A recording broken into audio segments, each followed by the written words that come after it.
Have you ever stopped to wonder why so many of the world's biggest tech companies are run by Indian-born leaders? It's pretty remarkable, right? But here's the thing. It is absolutely not a coincidence. This isn't just about a few brilliant people. It's the end result of this long, unique historical journey, a kind of perfect storm of culture, policy, and just pure timing. So let's get into it and unpack how this all happened.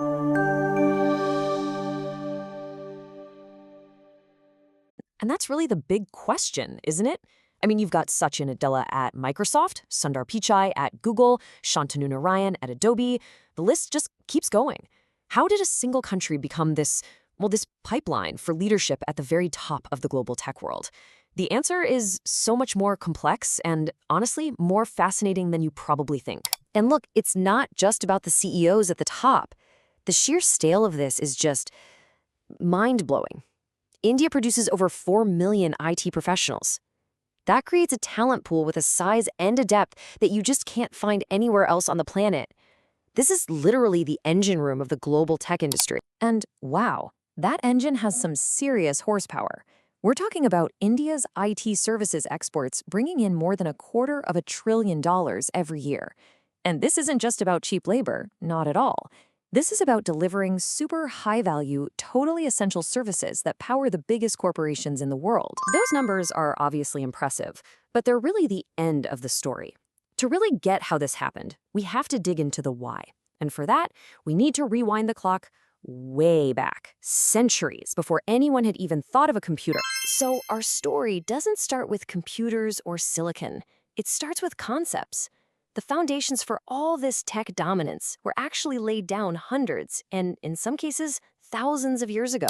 It's incredible when you see how deep these roots go. It really starts way back in the 7th century with India's gift to the world, the concept of zero and the decimal system. I mean, that's the literal language of computing.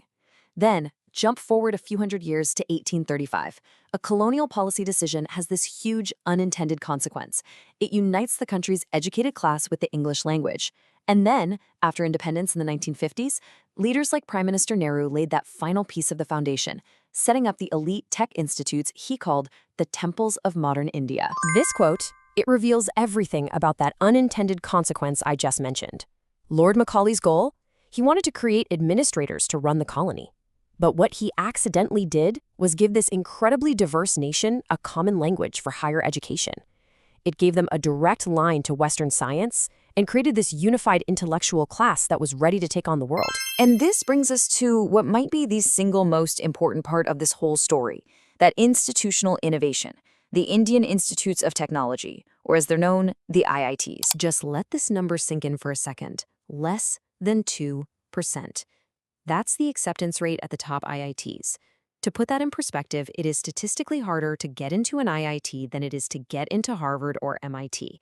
This thing isn't just a test, it's one of the most intense, high-stakes intellectual battles on Earth. And this process creates something called the IIT effect. It's brilliant, really. First, that insane entrance exam acts as this ultimate cognitive filter. It only lets in the most elite problem solvers. Second, just getting in is a huge deal culturally, making engineering this super celebrated and desirable career. Third, you're suddenly surrounded by the smartest people in the country, creating this intense peer effect where everyone is constantly pushing each other to be better. And the result? You get graduates who aren't just technical wizards, they have this rock-solid confidence that they can compete with anyone, anywhere in the world. Okay, so you've got this massive pool of hyper-trained, confident, English-speaking engineers all kind of waiting in the wings. All they needed was a chance, a way to get on the world stage. And that chance came in the form of a totally unexpected global crisis. Remember the Y2K bug? For the West, it was a complete nightmare. Millions and millions of old, boring, tedious code that had to be fixed. It was this expensive, thankless job that nobody wanted to do. But for India, it was the perfect opportunity. It was this mission-critical problem that needed exactly the skills their engineers had, and had in spades. And this is why India was the perfect partner to solve it. It wasn't just one thing. Yeah, it started with cost. But the real clincher was having top-tier technical skills and English proficiency for easy communication. Then you add in the time zone advantage, which created a 24-hour workday. And on top of all that, you had this massive, scalable talent pool ready to go. It was the perfect solution. So And this is the really critical takeaway here. Y2K was way more than just a big contract. It was a global audition. By saving the day, Indian IT companies proved they weren't just a cheap option. They were reliable, high-quality partners you could trust with your most important systems. This built the foundation of trust for the entire offshore industry as we know it. You know, this success also highlights this powerful cultural mindset in India called Jugaad. It's this idea of frugal innovation, of finding a clever, flexible solution with whatever limited resources you have. It's that classic get-it-done mentality. And that knack for creative problem-solving became a real hallmark of the Indian tech scene. So after Y2K, the floodgates just burst open. That initial success didn't just fade away. It kicked off this powerful, self-feeding cycle that launched the entire industry into the stratosphere. And this is that virtuous cycle in action. Success made India a magnet for talent.